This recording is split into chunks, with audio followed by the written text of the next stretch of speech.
All right, welcome to T&T-Takes. I'm Tyler Schoonover with Trey Sizemore. It's been a really long time since we've done a pod. We had to wait for the regular season to end. Now that the regular season's over, Brooklyn all the way. I almost wore my Miami Heat stuff just for this. I'm not gonna lie. The playoffs are kind of set for the most part, 1 through 6. How do you feel about your team, though? We'll start there. You think that they're gonna so far? What do they need? Well, what is needed to happen for the Heat to make it back to the finals? 100% healthy Jimmy Butler. That is the biggest That's a big thing, step. in my opinion. It's a big step. That is the one biggest thing. If he was healthy 95% of the year, we're at least easily top 4. I believe. Yeah. But with him, I think at the end of the year it's been a lot of rest too. Like once they realize they're not going to be in the play-in part, I think they rested him like this the other day. How they rested him, and we still won, but it's not as good as basketball unless you have Jimmy Butler in. It's not the same. And playoff hero is back. The real reason we kept him, he is back. That's what I have. Is what's his name? Yeah, hero. You need Bubble Hero. You need Bubble Bam. You need Bubble. Not just Bubble Bam. Butler. All Bubble defensive. Heat. The all defensive Bam Adebayo, how he's been killing it all year on the defensive end. If he stays steady on defense with Hero back, how he's shooting, Butler back, if Duncan can start making his shots, it can be a scary run if we get hot again. That's the thing. Yeah, you guys need to get hot again. I am calling it right now. We're beating Bucks in 5. Okay. Yeah, we'll get into our playoff predictions for sure. One of my things for the Heat is that you need the bubble Heat kind of. You need them to get hot like they did in the bubble.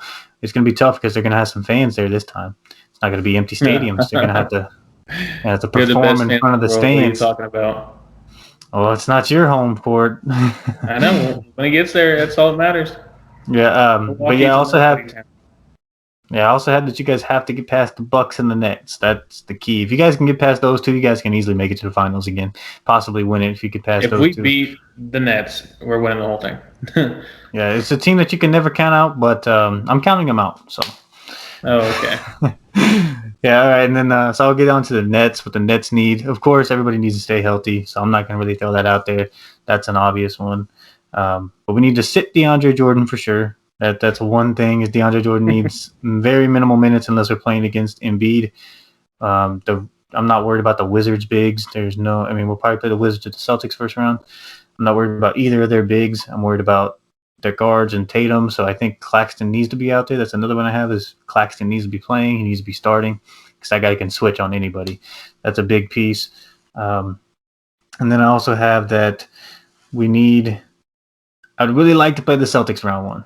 That's a key to success or to a successful start. It's having the Celtics round 1 because the Wizards are a little scarier. I mean, I'm not worried about them. They're not a good team. They don't have anybody besides Westbrook and Beal. Like, who is Robin Lopez going to defend on a?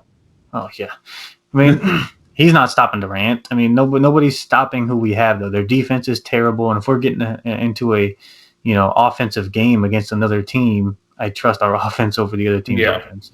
So I'm not worried about them, but they might steal the game, maybe 2, maybe. I doubt it.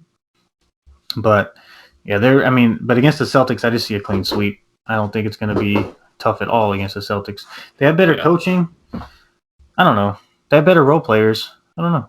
I don't know which one I'd rather play, but I just feel like the Celtics would be a little bit easier and a little bit more of a narrative because of that trade we made with them and how they were like, oh, you guys are going to be awful forever, and we got a better part of that deal. We get all these picks, and then now we're going to win a championship before they do, hopefully.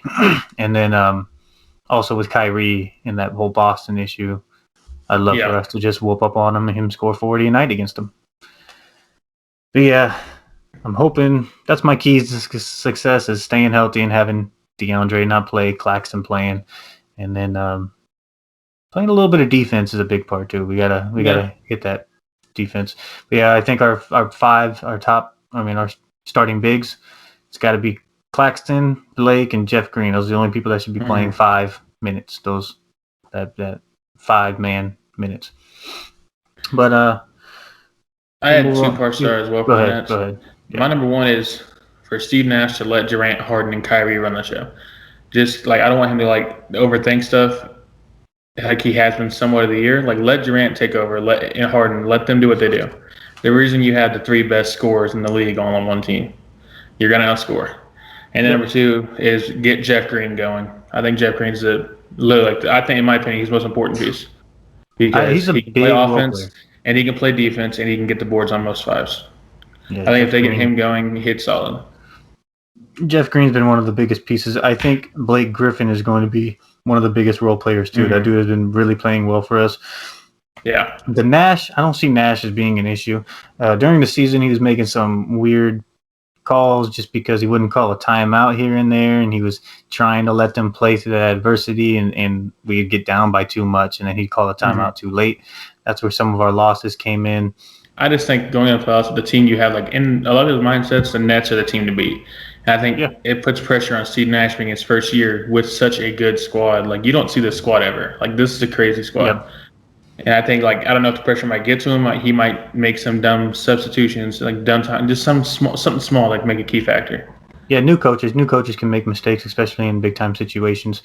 And I think that us having those assistant coaches that have had all that experience should help him not make too many mistakes, and also the stars, like you said, letting them make some decisions too. And I think we'll be okay.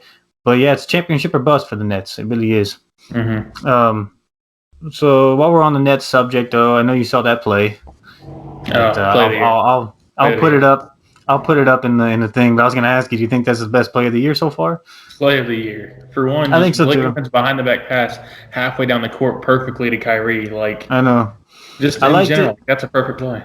Yeah, it was a nice play. I think it's so weird that the guy that we signed to a 10-day contract, we now signed him for the rest of the year, Mike James, happens to be the guy throwing it off the backboard, though. That dude, like a few months ago, was just playing in the Euro League or whatever league he was playing in, playing with some bums over there, and then now he's throwing lobs to Kevin Durant. It's kind of crazy. It was crazy. He's going to be in the best player of the year. But yeah, I think it's the best thing was how hyped the bench got. That's my favorite part. It's how they knew it was happening right when they saw him throw the lob. Everyone started going crazy. Yeah, they even, I saw a picture of you know how they had that Wade and LeBron one where Wade, is doing this and LeBron's dunking it. They put Mike James' face on him and then LeBron or Durant dunking.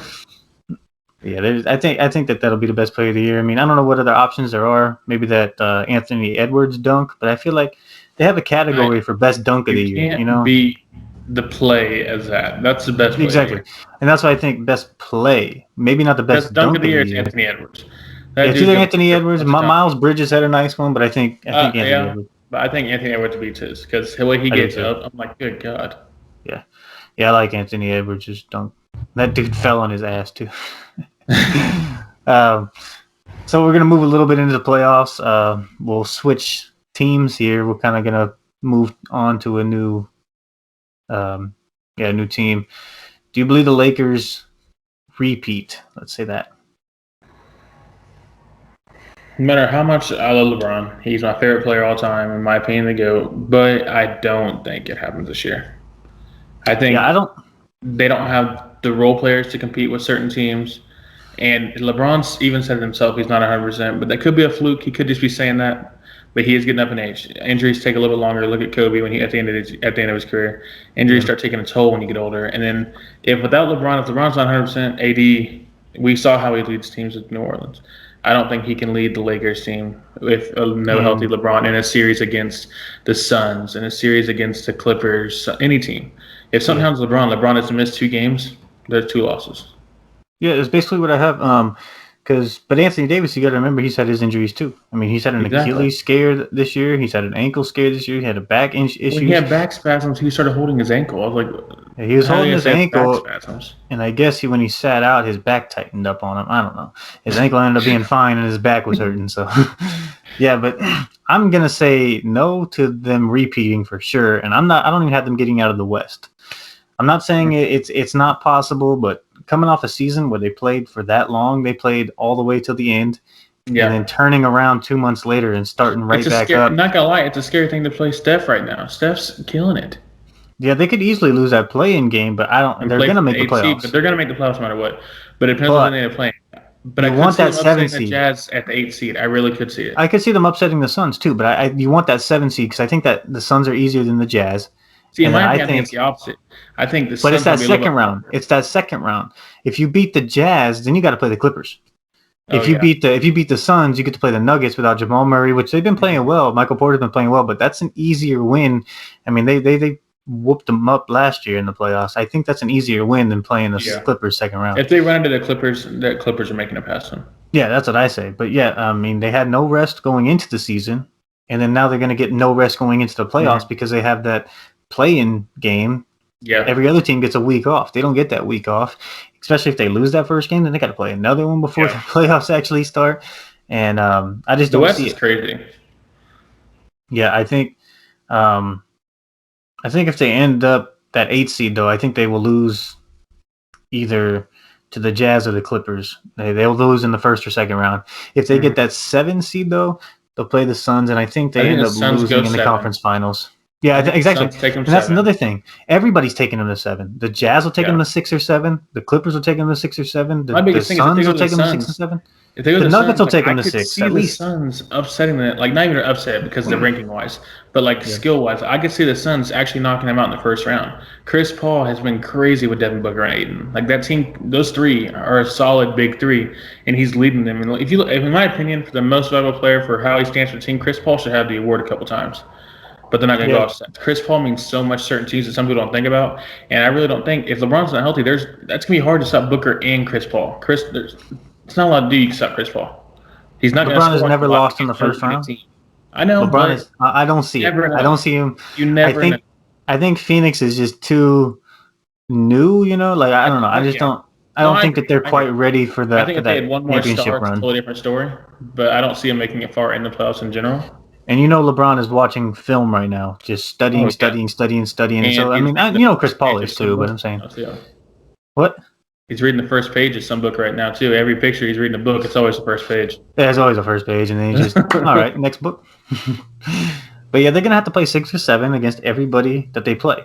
I mean, the Jazz, the Suns, the Nuggets, the Clippers. No matter who they play, it's gonna be a 6 to 7 game series at least, probably. And then you really think that if they beat everybody, let's say they beat everybody, they make it to the finals. You really think that they're taking out the Nets or the Bucks or the Sixers? I mean, even the Heat. I mean, after all that, it's going to be really tough. The Heat would probably be their easiest bet because the Heat are going to have to go through some tough teams too. Yeah. But I don't see that happening. But yeah, it'd just be an impossible task. I don't see them having them either losing second round, probably conference finals if they make it out the second round. It's tough though. It's always hard to count LeBron, but how the season's gone this year, you kind of have to count them out at times. Yeah, they haven't looked good, even healthy though. I mean, they were decent healthy though. They were having a. I thought some of the pieces they picked up with I thought Marc Gasol was going to play a lot bigger factor than he has. Yeah, that's a big thing. I was looking at that earlier when people were tweeting out, "Oh, the Lakers just got so much better. Look at all these role players," and then now it's like those guys kind of suck. Yeah, I thought Danny Green actually better Danny Green is playing twice as good as Wesley Matthews. Dennis Schroeder's him and Harrell both been. At times great for them, at times really bad for them. Schroeder's been pretty consistent. He's been solid, but they need more consistency out of Kuzma. They need more consistency out of Marc Gasol, Kentavious Caldwell-Pope. Yeah, they need it out of Wesley Matthews. Has just been terrible, but yeah, they need it out of Harrell too. They need that consistency, but they haven't. I think Drummond doesn't help them either. Mm-hmm. Drummond I'm not gonna lie. I in my mind I forget Drummond's even on there because I said it when the Nets were looking at him. I was like, he's a rebounder, which is what we needed, but that's it. That dude can literally just rebound. He can't score well. Back up. Yeah, and even in the paint, he doesn't shoot that well of a percentage. He probably shoots as good as a percentage from there as Joe Harris does from 3. Like his paint scoring isn't good for a big man. Like DeAndre Jordan shoots 50-something% inside the paint, 60-something% inside the paint, like Zion too. But Drummond, he shoots like a 47-48% inside the paint. Like, and then his free throws are atrocious. His mid-range, he doesn't even shoot. On the team, like I'm not gonna lie, I forget. Yeah, I don't like him and the Anthony Davis pairing. No, I didn't think for Anthony Davis pairing, you have to have two, like a Bam Adebayo type, like one who can still stretch the floor. You can't have a just straight center. I really thought Marc Gasol was going to fit in well. Me too. But you can tell he's not fit well in the system with LeBron and Davis, or if it's age, I don't know what it is with him. I think playoffs it might change a little bit, but yeah, he's getting old and he's getting slow and he's not as consistent as he was shooting Getting kind of wise. chunky. Yeah, he's not a good rebounder for his size. Yeah, but So I don't know. I think the scariest thing is the Clippers out of the West, really, because you got to think if Boogie starts playing how he plays, Rondo plays like he does in the playoffs, like that's a scary team too. Yeah, Rondo, Paul George, Kawhi Leonard, Serge Ibaka, And then Boogie, like that's a Boogie, solid I mean, five. yeah, they can all play. I think that they're probably the scariest team in the West for sure. I don't know how they got down the 4 seed, probably because of the rest days. But yeah, we'll get into that. We'll get into our predictions. We'll start in with the play-in predictions, though. So we'll start with the Lakers versus the Warriors. Who you got in that one? I got Lakers in that one. I got the Lakers taking that 7 seed, and then in the East, I have the Wizards beating the Celtics. I do too. I have the Celtics losing that one. And then for the 9-10 game, I have the Spurs actually beating the Grizzlies. See, I have the Grizzlies beating the Spurs. And then what about in the East with the Pacers and the Hornets? I got Hornets. I got Pacers. They'll have Brogdon, they'll have LeVert, and they'll have Sabonis. I think that they take out the Pacers or the Hornets, who don't even have Gordon Hayward. So it'll be. I think Rozier and LaMelo can do it, but I don't see them. How we're gonna go to next, getting past the Celtics. Yeah, so you'll have. Yeah, it'll be so Hornets and Celtics for you, and Pacers and Celtics for me. We both have Celtics winning that one. I actually had the Pacers taking them out. Oh, you have okay. I think the Celtics are done. I really do. I think that I could think that, but I think right now the biggest pickup, like they're not going to do good in the playoffs, but the Fournier pickup now, since Brown's out, is looking a lot bigger than what they thought at first. I don't see them losing to the Hornets or the Pacers. I don't see that happening. He's been injured though. I know, but I still can't see Tatum losing to the Pacers or the Hornets. Yeah, we'll see. This can be a big factor to how Tatum can be a star. Yeah, I think Tatum will be a star one day, but you got to remember he's only 22. Yeah, I think in like 3 years he'll probably be a star on a team, like the star on the team.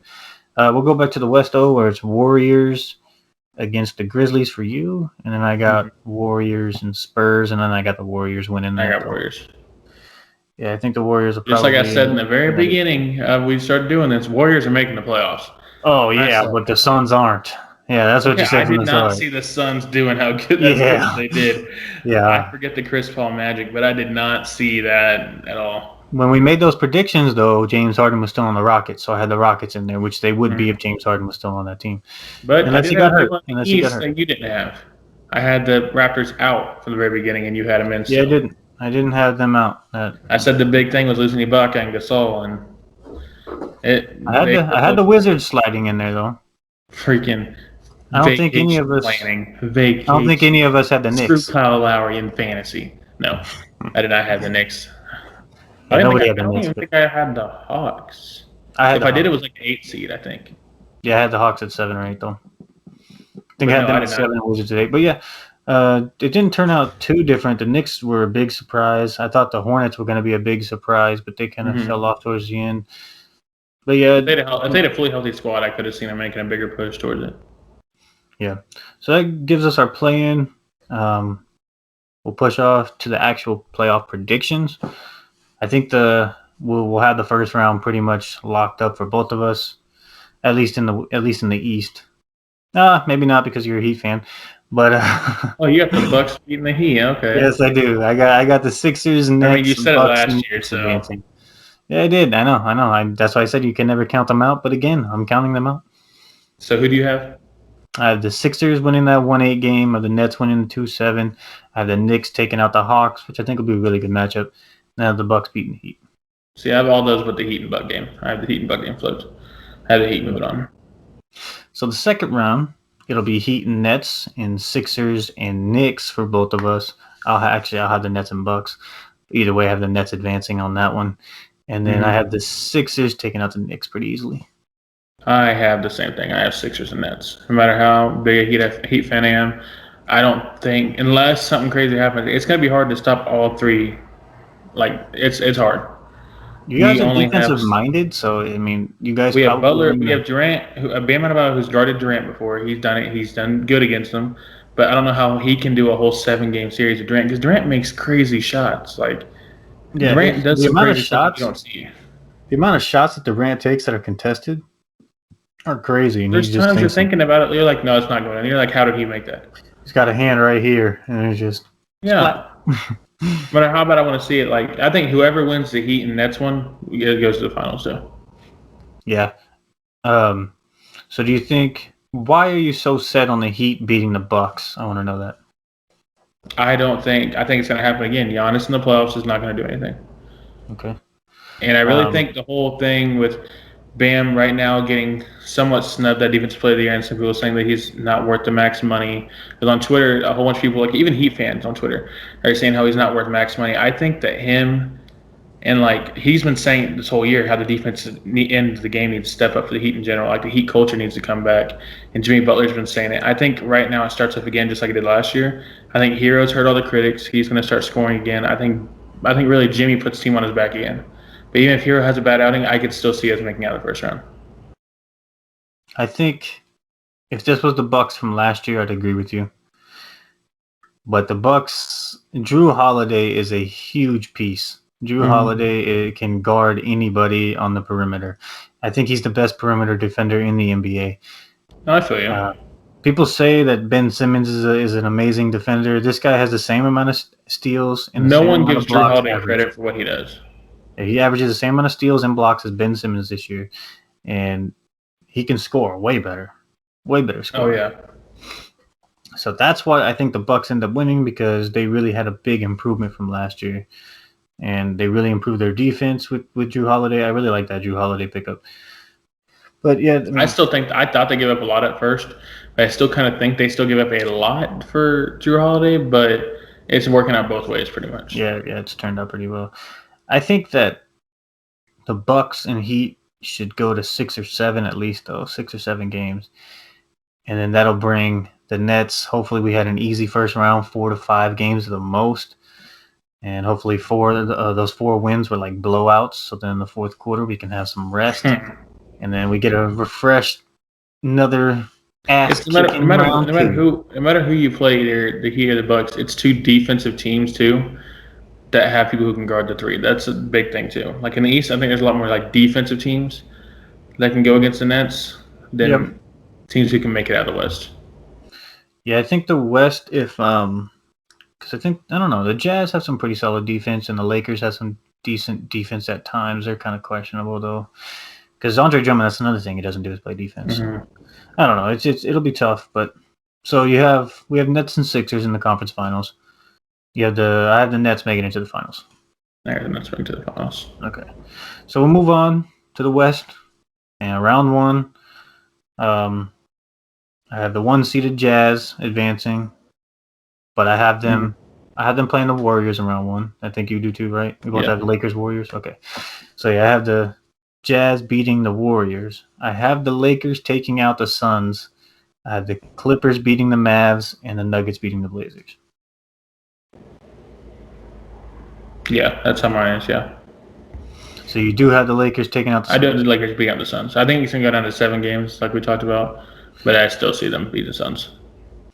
So then after that, it'll be Clippers and Nuggets. It'll be Lakers and Nuggets and Clippers and Jazz. Yeah, Clippers and Jazz. So I have the Clippers taking out the Jazz, and then I have the Lakers beating the Nuggets. I do. I have the Clippers against the Jazz. I'm still not sold on the Jazz on how far they can go in the playoffs, especially against a good Clippers team. But I got the Nuggets beating the Lakers. Even without Jamal Murray, I still think it's a big matchup for Aaron Gordon down there and Jokic. And Michael Porter Jr., he's been killing it. Yeah, and that's they don't really need Murray for this season, because Michael Porter really turned into that third star that they really need, and so now he's the second star. But everyone questions why they never trade him, and now it's looking like there's a reason why they never traded for another star. Well, I understood them not trading him. I didn't understand why the Heat didn't want to trade Hero for Harden. I mean, that was yeah.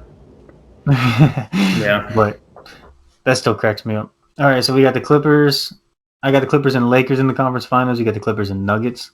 I got the Clippers winning and going to the championship against the Nets. I do too. I have the Clippers. And then I have the Nets beating the Clippers in 5 games. See, I got 6. I got Nets in 6. Okay. We'll go through now just what we think is the best matchups in round one. I really like that Heat Bucks matchup. I brought that up. I really like that Hawks Knicks matchup. The West, it seems pretty simple on who's going to advance. I don't see anything going down the I mean, I seven. kind of like Maybe the Clippers Lakers I or the like Suns Lakers. the Blazers and Nuggets matchup. To be honest, I kind of like that one. I want to see what Dame can do. Again, like he hasn't not had a good playoff run, like in his career, but maybe he steps it up. You never know. But I think that could be one that could be a somewhat sleeper, just because they don't have a Jamal Murray type. Like you don't know what Jokic and them are going to do. I think that's the only one in the West besides the Suns and Lakers. If Porzingis can play well, maybe they have a good matchup with the Clippers and Mavs. But I don't see just Luke and Porzingis beating the Clippers. Yeah, and they just play so terrible at times. It's really Yeah. Round 2 is where things get nice, though. That Nuggets Lakers matchup is going to be really good. The Nets against the Jazz the Bucks and Clippers or the could Heat. be a really good one too. The Jazz and Clippers are going to be really good. The only one that I see is not being good is Sixers and Knicks. Yeah, yep. Exactly. Just because the Knicks don't have enough yet. And then after that, of course, every matchup is going to be good. Conference Finals and Championship, it's always going to be good. Yeah. So we know what we got in the playoffs now, and we'll get back to the end of the regular season. I don't think any of us were right on our award predictions on any of them. Do you still have that? I do somewhere, but I'm just gonna scrap it. Okay, good. we never got to make our changes or anything. We both had Dinwiddie at 6th man of the year. Yeah, and he got hurt game 4 or something. So, but yeah. So, who do you have as your MVP? Who do you think is gonna win the award right now? I think the award is gonna go to Jokic. Personally, I would love for it to go to Steph for how he's been playing, but I don't see him giving it to anyone but Jokic. No, I think Steph really jumped up in the last week because he wasn't. Yeah, I don't even think he was top 3 for a little bit. He wasn't top 5 for a while because Jimmy Butler was number 5 for a while. Yeah, I know that there's been a lot of changes in that top 5 though. The top 2 have really stuck, and then Giannis kind of took that 3rd spot for a while. But I think Jokic is going to win it, and then Embiid was another one that I had a good shot at winning it. But yeah, I'm going to go Jokic, and then I'd love for Steph to win it too because I like Steph, but it's just tough when you're the 8th seed on the play-in game winning an MVP. So Defensive Player of the Year, I got Rudy Gobert. I got Bam Adebayo. Bam, yeah, he's at least in the top 3. I know that. But if you look at how he plays, he guards at times for us. I know one game he guarded Devin Booker for 9 shot attempts. Devin Booker went 1 for 9. That's the type of thing that a center who can go out against guards and still be agile enough to do it, and then go in and block centers. I don't think they always look at stuff like that. They look at the straight up stats. Gobert's gonna have the block numbers. He's going to. That's the only thing. I would love Bam. I like Bam. I think that if you go with the most versatile defenders, you can put Simmons in there. You can put Bam in there. You can put. Not as a Defensive Player of the Year, but as my favorite, Claxton. I love Claxton. That dude can guard every position too, and that's why I think he should be starting for sure. But he doesn't have those numbers to be a Defensive Player of the Year yet. I think Claxton reminds me of a bigger version of Jay Crowder. He can guard the wings pretty good. He can guard the bigs pretty good. Against certain bigs, he might get pushed around just because he's the bigger ball dominant bigs can push around a little bit more. But I still think he's a really good defender. Yeah, I think he'll be really good too. He reminds me more of maybe a PJ Tucker kind of a better JaVale McGee, a better not a better per se, but a versatile Jared Allen. Just because he can't shoot he can't shoot from 3 yet. He hasn't developed that quite yet, so he's not a shooter. But he can catch lobs really well, and he can guard all 5 positions. And then he's got the length like a Jared Allen or a McGee. He's got the body type like them. But, I think that he can play better defense than both of them, not rim protecting wise, but on ball wise and switching. But, yeah, my defense player is Gobert just because I think that's who they're going to vote, not because I think that he's the most deserving, honestly, but I think that's how the vote's going to go. And then I had second as Simmons just because I think that's another person that they have high on. Even though, like I said earlier, I think Holiday is better than Simmons as a defender. Yeah. I think that he's a little underrated. Like I said, he has the same amount of steals per average wise. He's the same steals and blocks. But yeah, I'd go with Gobert. Rookie of the year. I got LaMelo. Me too. Edwards is super close though, but the Minnesota Timberwolves aren't even really sniffing. Good, but exactly, in my opinion, the Not roster wise, sniffing the 12 seed. Cat and D'Angelo Russell and Edwards, they should have a better record than the Hornets.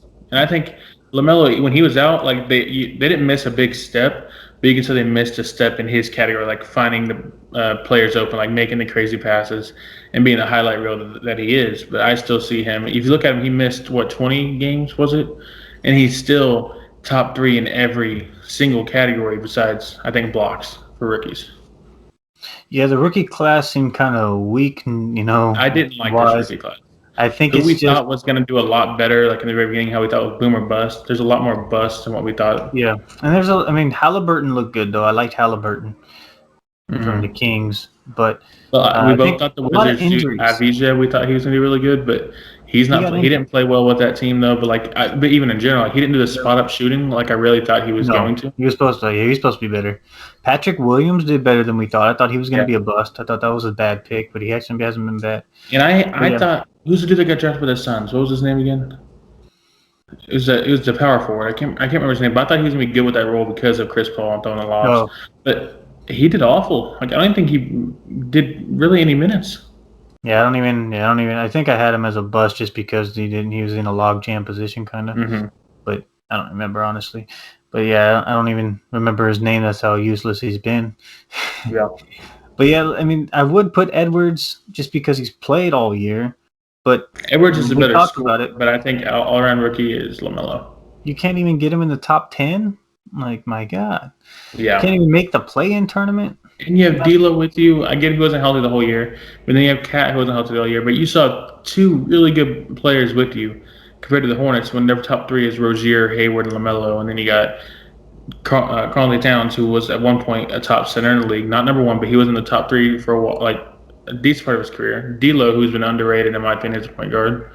And then you got Anthony Edwards, who is a good scorer. Yeah. Yeah, it's got to be LaMelo. We got 6 man. I'm gonna go Jordan Clarkson. I know Ingles is another one that's up there. Jordan Clarkson. But yeah, I feel like Joe Ingles he started a lot of games for them. I think if D Rose would have been on the Knicks all year playing how he is, D Rose could have got it. Yeah. But I think Clarkson. Yeah, I think D Rose I'm gonna go Clarkson. He's got that Lou Will type play style. Jordan Clarkson. He's just which none of us saw coming with the knee-high socks either. No, I mean we always knew he could score, but I didn't think he was going to do what he does. So no, not this year. No. He was like about 15 a game, but I think he's at like 19, 20 this year. Yeah, he's killing it. Yeah, all right, most improved. I think we should have pretty close to the same guy here. Who you got? Julius Randle. Me too. Easily. The next closest is probably Michael Porter Jr., but he really started late. He really started when Murray went down. And if I still think this all year, even if he did what he did this all year, I don't see him beating Julius Randle. Julius Randle led the Knicks team to the 4th seed. The Knicks. Well, if he did this all year, he'd be averaging like 26, 27 a night. He'd be like Kevin Durant numbers. I think that I get that, but for most improved player altogether, someone who we thought like at times, like I thought a good fit was going to be him with Anthony Davis in New Orleans, and it didn't work out. He's on his own with R.J. Barrett, who another player who gets criticized a lot, who's had a pretty good year. I think that him in general would have beat Michael Porter Jr.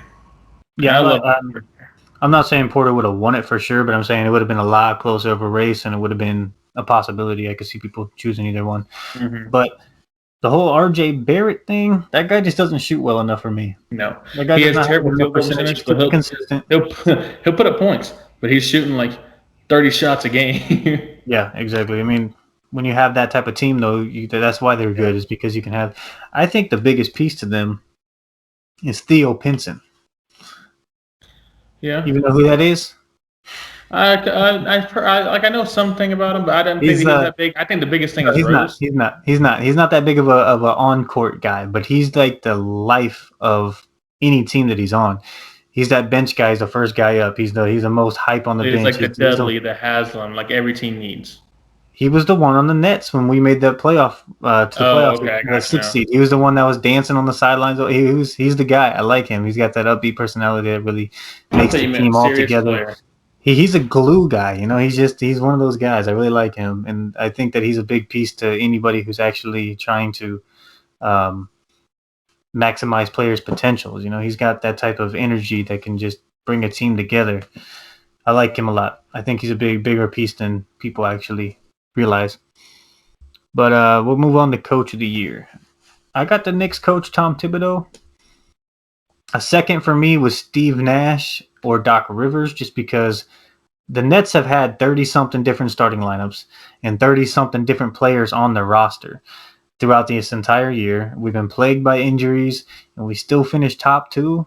I mean, I don't know what else you really can put on a resume that makes you a good Coach of the Year candidate besides all that adversity and still coming out in the top two. And then I have Doc Rivers, of course, because it's his first year in Philly, and after that early round exit last year against the Celtics, he's got that team like a top 3 team in the whole league. It's a big accomplishment. See, my coach of the year is Monty Williams, who I had as a sleeper at the beginning of the year. I think just the fact that he led the Suns, he didn't lead them all together because Chris Paul did a big fact, but still, no one, even me, saw that Suns team being how they ended up being. Yeah. My number 2 is Thibodeau with the Knicks. Yeah, I have Monty Williams on there too, but it's just I don't know. I don't know how much considerations he's getting, but yeah. Mm-hmm. The last one I think is an obvious winner. I don't know if we've ever even talked about this award, but they do it every year. The GM of the year. Oh, it's the Nets GM. Yeah, Sean Marks, exactly. To be able to land all these players. Yeah, there's no one near this guy. I mean, maybe Daryl Morey of the Sixers for bringing in some strong role players to help them, but Sean Marks he traded for Harden this year. He signed Blake Griffin. Brett Beach of the NBA. He signed Blake Griffin. He signed Aldridge. I mean, even though he retired, he signed Aldridge, who everyone thought was a shoe-in for the Heat. Yep. And then he's got Blake Griffin. Some people thought wasn't even a shoe-in to go to the Nets. They didn't see Nets one Blake, and you won. You were like, I don't know if I want him. And to see the potential in this guy and sign him for a minimum, people assumed that this guy was washed. And he actually came in and he's been playing well. He's been playing to his role, and that's what you need is a role player like that actually, fits in. I mean, he also found Jeff Green. Jeff Green's a big piece that he added this offseason. I think Jeff Green, like I said earlier, I think Jeff Green's one of the biggest pieces on the Nets. Yep, I mean, and then that's Sean Marks, and then he also found some of these free agents, those G League guys like Alize Johnson, who came up out of nowhere. Did you see that guy? He had like a 2020 night a few nights ago against the Pacers. Yeah, he was straight out of a G League team. He actually went to Mo State. Oh, okay. But and then Mike James. You know how you talked about for a second, like the trade deadline acquisitions of like Aldridge and all that stuff. Uh-huh. I want to talk about one thing on the trade deadline that's got me really bad is how hype I was for that Victor Oladipo trade and to get bummy Kelly Olynyk out of the Heat. He was such a bum, and he was the one that carried me to the freaking championship in fantasy. Was Kelly Olynyk? Like what? The change of scenery. Victor Oladipo's out this year, and they said it's like a 75% chance he's out all next year too because he tore something else.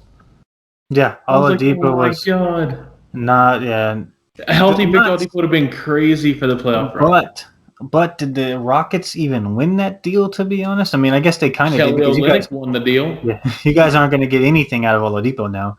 They're saying that there's still talks about us signing him to a cheap multi-year deal, like extremely cheap because of injuries, and that it's a flyer, which I'd still like, but I don't know, dude. Like he had such great potential, and the injuries have just killed him. Yeah, and I think that I was so hyped about it too. The Rockets could have had so much of a better team right now. LeVert has been going off for the Pacers. They traded James Harden for Kelly Olynyk and Avery Bradley and picks, pretty much. Yeah, and picks. The picks are the big one. I think out of the whole thing, James Harden won the trade and Kelly Olynyk won the trade. The Rockets didn't win anything. The Heat didn't win anything. The Nets won just because James Harden. But I think really Kelly Olynyk, for it being a contract year, he's going to get a massive payday from the Rockets because they have money. Or he's going to land a big shooting deal for like a big man who can shoot with a team that needs it. Yeah, like I think Suns. I could see the Suns making a run at Olynyk. Yeah, stretch four that could help Ayton.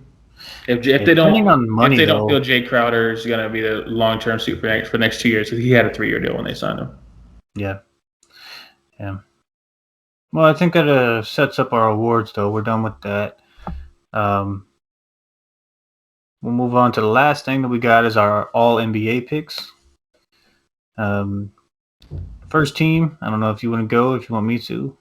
I'll let you go ahead and go because I got 2 teams. I think you said you had 3.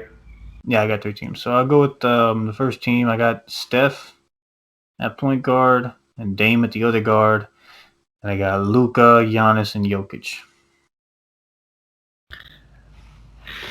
Yeah, I had kind of the same. I was like off and on about Luka and Jimmy. That was my thing for me.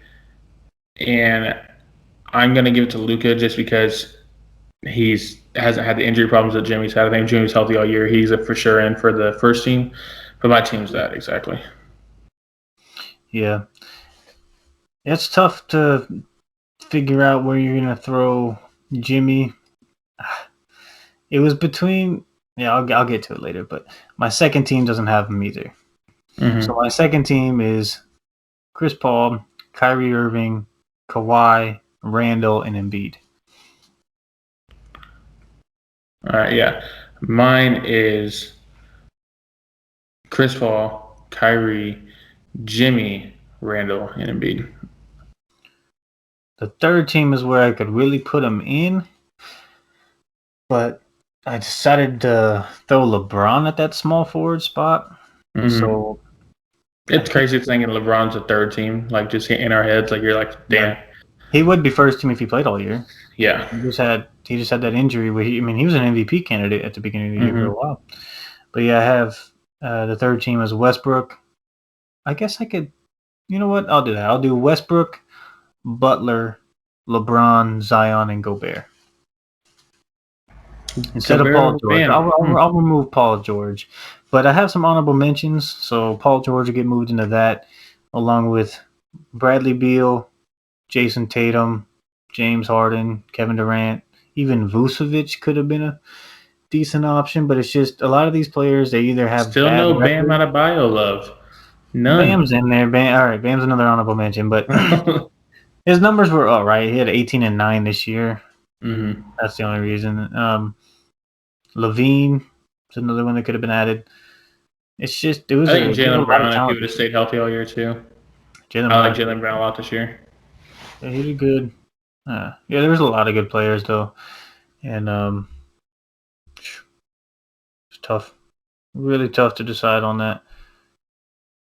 But yeah, I think that's everything I got. You got anything else to add? No, we can talk more about it when it comes closer to time for the end of the playoffs. We can do more of the off-season moves and everything. Yeah, we'll do another one probably around finals time, or maybe some after first round. Maybe we can probably after first round because that's a play-in and all that stuff. Do our picks and shit. Yeah, play-in. I think that it's so short. I think the actual playoffs start this weekend. The play-in probably starts tomorrow? First game? I thought it was tomorrow. But I didn't know if it was tomorrow or Wednesday. I think it's tomorrow and Wednesday. And Thursday probably. Yeah, probably. All right, that works.